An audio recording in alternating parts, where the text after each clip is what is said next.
Naquele tempo, Jesus ergueu os olhos ao céu e disse: Pai, chegou a hora. Glorifica o teu Filho, para que o teu Filho te glorifique a ti. E porque me deste poder sobre todo homem, ele dê a vida eterna a todos aqueles que lhe confiaste. Ora, a vida eterna é esta: que eles te conheçam a ti, o único Deus verdadeiro, e àquele que tu enviaste, Jesus Cristo. Eu te glorifiquei na terra, e levei a termo a obra que me deste para fazer. E agora, Pai, glorifica-me junto de ti, com a glória que eu tinha junto de ti, antes que o mundo existisse. Manifestei o teu nome aos homens, que tu me deste do meio do mundo. Eram teus, e tu os confiaste a mim. E eles guardaram a tua palavra. Agora eles sabem que tudo quanto me deste vem de ti, pois deles as palavras que tu me deste, e eles as acolheram, e reconheceram verdadeiramente que eu saí de ti, e acreditaram que tu me enviaste. Eu te rogo por eles, não te rogo pelo mundo, mas por aqueles que me deste, porque são teus. Tudo o que é meu é teu, e tudo o que é teu é meu. Eu sou glorificado neles. Já não estou no mundo, mas eles permanecem no mundo, enquanto eu vou para junto de ti. Palavra da salvação. Glória a vós, Senhor.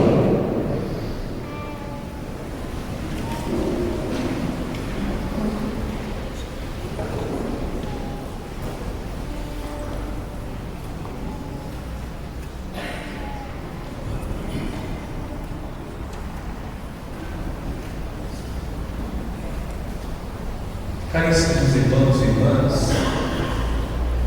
hoje iniciamos na liturgia a leitura do capítulo 17 do Evangelho segundo São João. Iniciamos a leitura da oração sacerdotal. Com a oração sacerdotal, Jesus conclui o discurso de despedida, o discurso que nós estamos ouvindo há inúmeros dias, durante os últimos dias do tempo da Páscoa. Jesus dirige ao Pai uma oração, prevendo que a sua hora havia chegado.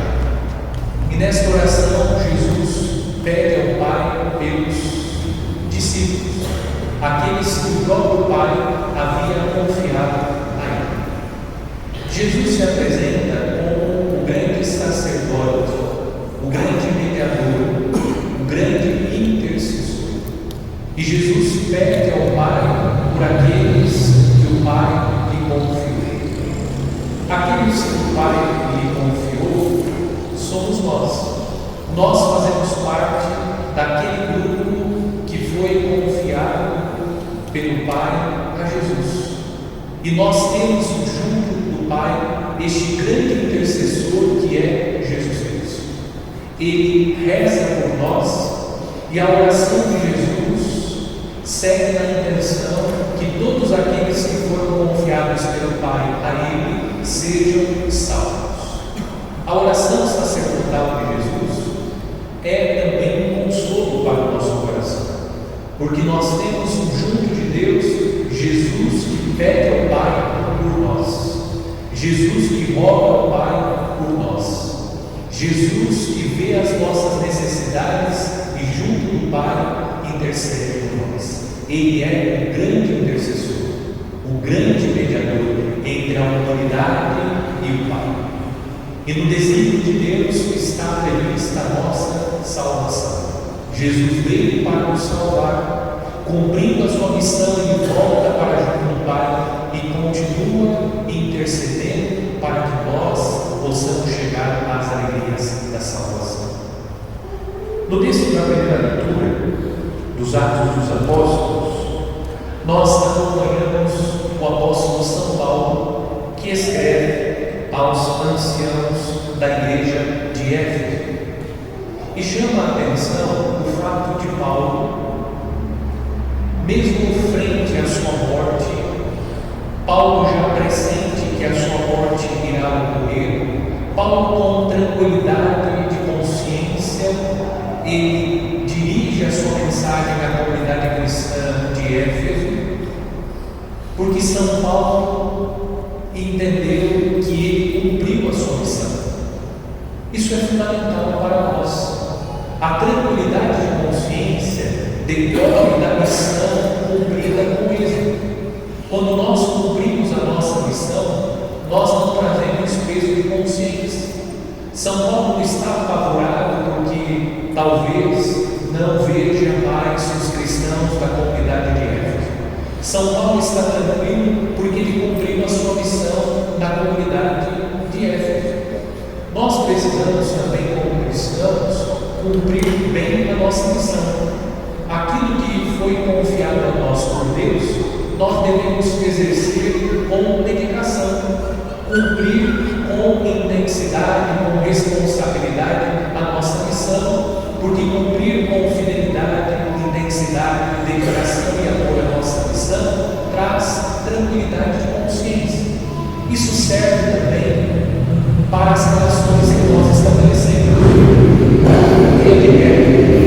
Quando você chega no velório e tem alguém que está desesperado, alguma coisa não está bem entre a pessoa dele. Alguma coisa aconteceu.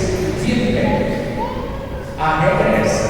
Se a pessoa está desesperada, significa que alguma coisa não estava bem resolvida entre ela e o defunto. Quando nós fazemos o que precisamos fazer em relação às pessoas, mesmo nesta hora tão dolorosa da vida, nós permanecemos em paz, choramos, ficamos tristes, lamentamos a morte, mas ficamos em paz, porque fizemos o que deveríamos fazer em favor da pessoa. Se ela está doente, cuidamos como deveríamos cuidar. Se ela não está doente, nós participamos da sua vida como deveríamos participar. Nós ficamos com a consciência tranquila. São Paulo hoje nos ensina fazer bem aquilo que nós temos para fazer hoje. Aquilo que você pode fazer hoje e você deve fazer hoje, faça bem. Se porventura alguma coisa acontecer amanhã, você estará com a sua consciência em paz, porque você fez o que deveria ter feito. Nós permaneceremos em paz, porque fizemos o que deveríamos ter feito. Peçamos a Deus, à luz da liturgia da palavra, que Ele nos dê a graça de confiar na oração de Jesus. Jesus que está junto do Pai, intercedendo pela nossa salvação. Jesus continua rezando até o fim dos tempos para que toda a humanidade chegue às alegrias da salvação. Não chegaremos pelos nossos méritos, chegaremos pelos méritos de Cristo e contamos com a intercessão de Jesus, que junto ao Pai intercede por nós. Enquanto vivemos, peçamos a Deus a graça de cumprir bem a nossa missão, para que no momento derradeiro da nossa existência possamos comparecer ao tribunal de Deus com a consciência em paz. Fizemos o que deveríamos ter feito. Chegamos ao quinto dia da novena ao Espírito Santo. Nós já refletimos durante 3 dias sobre o versículo 42 do capítulo 2 dos Atos dos Apóstolos, considerando que a comunidade cristã dos Atos dos Apóstolos, conforme a descrição de São Lucas, era uma comunidade perseverante nos ensinamentos dos apóstolos, era perseverante na fração do pão e nas orações, era perseverante na comunhão fraterna. Nós meditamos nos 3 primeiros dias sobre essas descrições que São Lucas fez da comunidade dos Atos dos Apóstolos. Ontem nós refletimos sobre o diálogo. Nós também estamos indicando durante as meditações que a comunidade dos Atos dos Apóstolos é constituída por homens e mulheres que têm imperfeições. No entanto, a comunidade cristã dos Atos dos Apóstolos, que é a comunidade ideal, modelo, a ser seguida por todas as comunidades, ela também tem problemas. E ontem nós vimos que uma das dificuldades que a comunidade encontrou foi sobre a circuncisão. Se era necessário que os pagãos passassem pelo rito de circuncisão. A questão foi resolvida através do diálogo. Por isso nós refletimos ontem sobre o diálogo. E nós vimos, basicamente, fazendo uma retrospectiva da meditação de ontem, que o diálogo ele é composto pela fala, e essa fala deve ser com caridade. Falar com caridade. E o segundo aspecto do diálogo é escutar com respeito. E também eu apresentei algumas dicas sobre como realizar um bom diálogo. A comunidade cristã dos Atos dos Apóstolos, formada por homens e mulheres que buscam a perfeição, mas que trazem as suas fraquezas e debilidades. E na comunidade cristã dos Atos dos Apóstolos, o diálogo foi fundamental para que a comunidade pudesse dirimir as questões emblemáticas da sua vida. A comunidade resolve através do diálogo. Hoje nós vamos meditar, olhando a comunidade cristã dos Atos dos Apóstolos, sobre a presença de Nossa Senhora na vida da comunidade. E a razão pela qual nós vamos meditar sobre a presença de Maria na vida da comunidade cristã é porque ainda hoje há cristãos católicos que se sentem inseguros para invocar Nossa Senhora. Há ainda hoje cristãos católicos que têm receio da presença de Maria, receio da imagem de Nossa Senhora. E nós vamos ver na meditação de hoje que a devoção mariana ela encontra fundamento bíblico, que Maria está presente na história da salvação e ela está presente na vida da comunidade cristã. Ela tem um papel importante na história da salvação e ela participa da vida da comunidade cristã. Por isso nós católicos veneramos a Virgem Maria e podemos venerar com tranquilidade, porque Nossa Senhora, como veremos, ela faz parte da comunidade cristã. Primeiro, a presença da mulher na história da salvação. Sendo Maria mulher, nós vamos fazer um caminho considerando a presença da mulher na história da salvação. Desde o início da história da salvação, nós encontramos a figura feminina. A história da salvação, encontrada na Sagrada Escritura, começa descrevendo o ato criador de Deus. E no ato criador de Deus está a criação do homem e da mulher. O texto bíblico, embora indique que a mulher foi a primeira a comer o fruto proibido, também a Sagrada Escritura indica que dessa mulher virá o descendente que trará a salvação. Observem que a Escritura, logo nas suas primeiras páginas, indica que a mulher irá participar da obra da salvação. A mulher recebeu de Deus a missão de gerar a vida. E a Escritura diz que dessa mulher virá o descendente que irá pisar a cabeça da serpente. É a mulher que vai participar da obra salvífica de Deus. Através do fruto do ventre da mulher virá a salvação.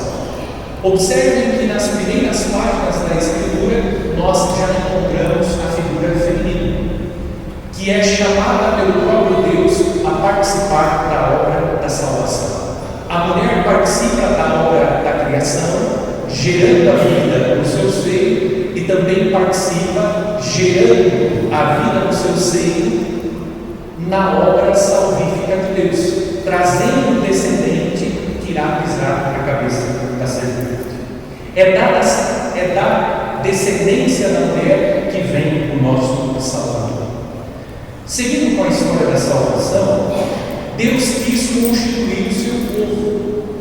Deus chamou Abraão e também chamou Sara para constituir o seu povo, e através deste povo constituído, a partir de Abraão e Sara, Deus trará a salvação.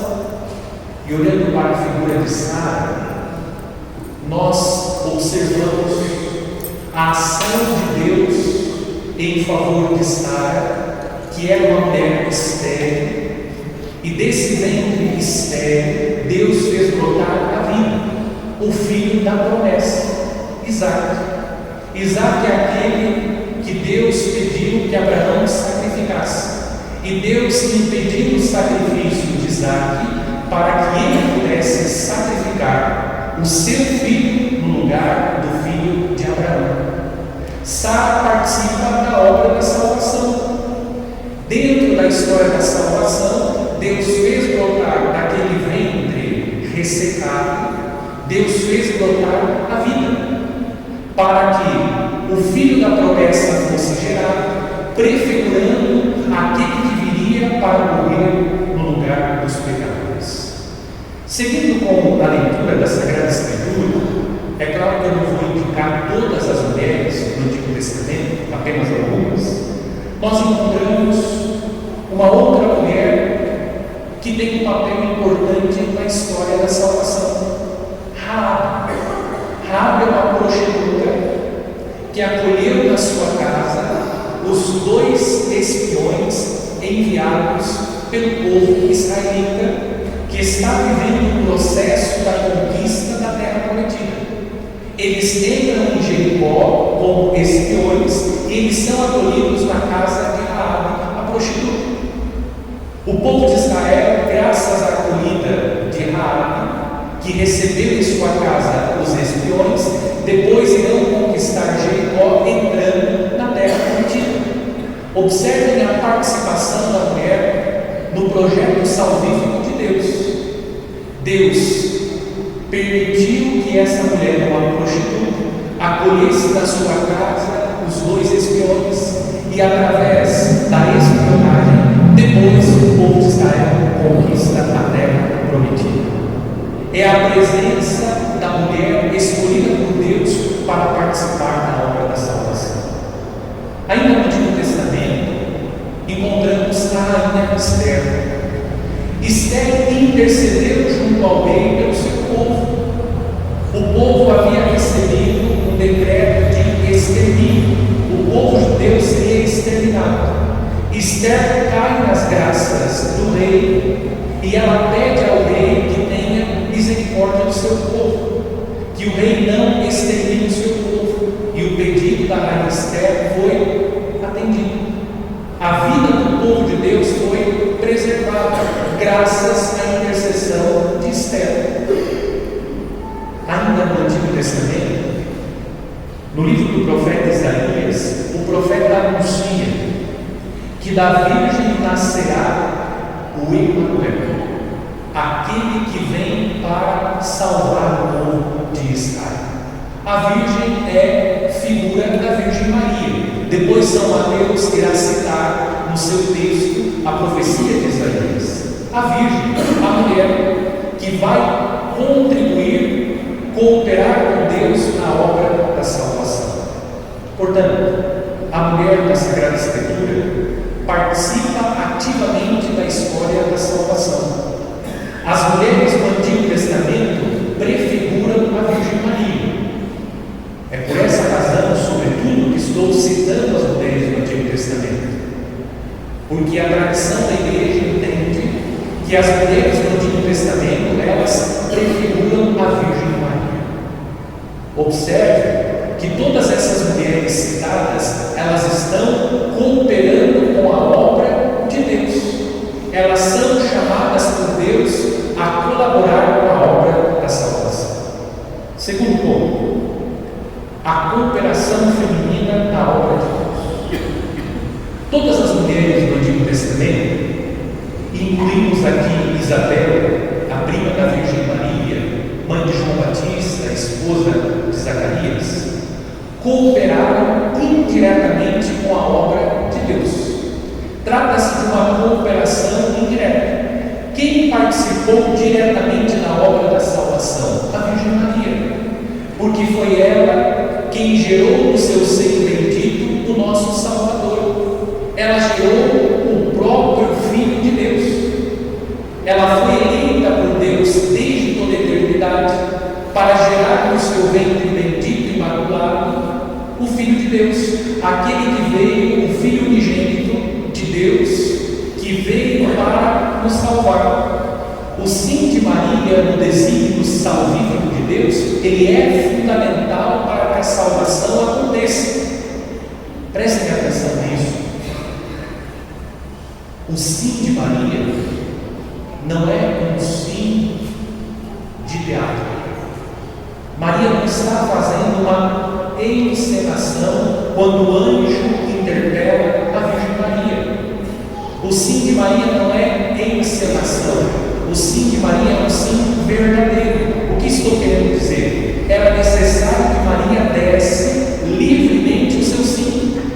Trata-se de um ato deliberado da vontade humana, para que o Verbo divino se encarnasse. E assim quis Deus que a nossa salvação acontecesse mediante o sacrifício de Cristo na cruz. Para que esse mistério da nossa salvação acontecesse, foi necessário que Maria dissesse o seu sim a Deus, para que ela gerasse no seu ventre, por obra do Espírito Santo, o nosso Salvador. Deus quis se encarnar no ventre de Maria e ele contou com o seu sim. Sem o sim de Maria, nós não receberíamos a salvação, porque no desígnio de Deus estava prevista a encarnação, a morte de Cristo na cruz. Para que o Verbo divino, a segunda pessoa da Santíssima Trindade, morresse na cruz, foi necessário que a segunda pessoa recebesse a natureza humana. Jesus foi gerado no ventre de Maria segundo a natureza humana, para que ele, assumindo a natureza humana, morresse na cruz para assegurar à humanidade o dom da salvação. A cooperação da Virgem Santíssima é livre, pois a sua resposta foi um ato deliberado da vontade humana. Livremente, conscientemente, Maria disse: sim, eu aceito ser a mãe do Salvador. Ela aceitou gerar, e juntamente com a geração, as consequências da maternidade, porque a maternidade de Maria não foi fácil. Começando pelo anúncio do anjo, ela que estava comprometida em casamento. Toda a história da maternidade da Virgem Maria é marcada pelas tribulações. Não foi simples ser mãe de Deus, mas ela aceitou as consequências da maternidade divina. Ela disse verdadeiramente um sim ao plano de Deus. Terceiro e último ponto.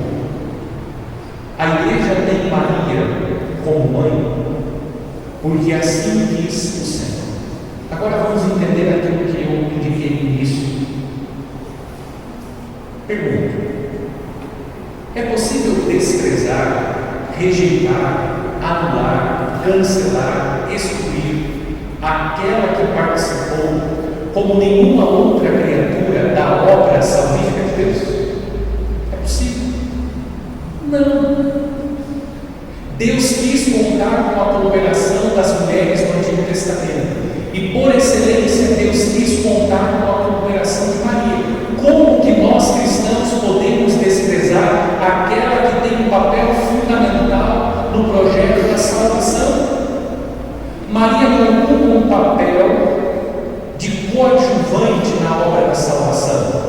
papel de Maria não é um papel decorativo. Nossa Senhora não está para decorar a história da salvação. Nossa Senhora tem um papel fundamental. Portanto, se ela tem um papel fundamental, nós cristãos não podemos desprezar a Virgem Maria, por uma questão muito simples, porque ela foi eleita por Deus, é a mãe de Deus e cooperou efetivamente para que a nossa salvação acontecesse. Desde o início da obra salvífica, Deus quis a presença da mulher como cooperadora da sua obra. E entre todas as mulheres está a Virgem Maria. Bendita és tu entre as mulheres. É por isso que nós, cristãos católicos, valorizamos, veneramos a Virgem Maria, porque ela ocupa um papel fundamental na história da salvação. Sem o sim de Maria, nós não receberíamos de Deus o dom da salvação. Por que a igreja haveria de rejeitar aquela que participou como ninguém do projeto da salvação? Por que rejeitar Maria? Por que não aceitá-la como nossa mãe, se ela tem um papel fundamental na história da salvação? Irmãos e irmãs, Jesus nos deu como nossa mãe. Foi o próprio Cristo que entregou a sua mãe como nossa mãe. No alto da cruz, Jesus disse ao discípulo amado: eis aí a tua mãe. E disse à sua mãe: mulher, eis aí o teu filho. Foi o próprio Deus, o próprio Cristo Jesus, que nos deu como mãe. Foi Ele quem quis que Maria não só participasse do projeto da salvação ao seu lado, mas Jesus quis também confiar a ela ao seu cuidado materno, cada um de nós, para que nós fôssemos como Ele, acompanhados ao longo da nossa trajetória. Que maravilhoso saber que Jesus quis dar a nós a mesma companhia que Ele recebeu enquanto caminhou neste mundo, a companhia da sua Mãe Santíssima, aquela que quis vir, aquele que quis vir até nós também deseja que nós caminhemos até Ele. Jesus veio até nós através de Maria e nós podemos ir ao encontro de Jesus através da Virgem Maria. Aquele que veio até nós através de Nossa Senhora possibilita-nos ir até Ele através dela. Irmãos e irmãs, hoje nós encontramos em Maria uma grande intercessora. Veja, por que eu fiz esta retrospectiva da presença da mulher no Antigo Testamento que prefigura a Virgem Maria? Para que nós pudéssemos constatar a presença da mulher no Antigo Testamento que prefigura a Virgem Maria, e essa presença é querida por Deus, e essa presença da mulher é a presença no projeto da salvação. O derramamento do Espírito Santo sobre a igreja faz parte do projeto da salvação, e por isso que Nossa Senhora está presente na sala do cenáculo, porque ela participa da obra da salvação. Você não precisa ter receio de recorrer à Virgem Maria. Deus quis a cooperação da Virgem Maria para que nós recebêssemos a salvação. Foi Ele quem quis. É a própria Escritura que indica que Deus quis a participação da mulher. E bendita entre as mulheres é a Virgem Maria. Por isso que nós prestamos um culto de veneração à Virgem Maria, a hiperdulia, um culto que está acima dos santos, porém abaixo de Deus, porque ela ocupa um papel fundamental na história da salvação. Vamos, durante esta novena, pedir a Deus a graça de crescer nesse amor à Nossa Senhora. Se ela esteve presente em Pentecostes, acompanhando os primeiros cristãos, os apóstolos, ela continua presente na igreja, como nós meditamos no primeiro dia. A igreja perpetua pela história a sala do cenáculo. E nesta sala está a Virgem Maria. A ela podemos recorrer para que a obra de Deus, as maravilhas de Deus continuem acontecendo na nossa história. Através dela nós podemos chegar a Jesus, porque Ele assim diz. Se você não aceita, depois você briga com Jesus. Foi Ele quem nos deu, para que através dela nós também pudéssemos chegar até Ele. E como é mais fácil chegar na pessoa através da lei? Você descobre a mãe do sujeito, procura ela, joga uma conversinha nela, fica facinho de ganhar aquilo que você pretende ganhar da pessoa. A mãe tem essa sensibilidade. E nós, como católicos, temos a alegria de ter como mãe a mãe de Deus. E nós podemos contar com a intercessão de Nossa Senhora. Vejam a beleza da comunidade dos Atos Apóstolos. É uma comunidade mariana, porque Maria estava presente no derramamento do Espírito Santo. E na Igreja Católica, Maria está presente, porque nós reconhecemos a sua maternidade. A ela recorremos com confiança, conscientes que Maria não é Deus, mas ela é a mãe de Deus. E assim como Jesus quis vir ao nosso encontro através dela, nós podemos chegar a Ele através da sua mãe. Que o Espírito Santo nos ensine a amar a Virgem Maria e que através dela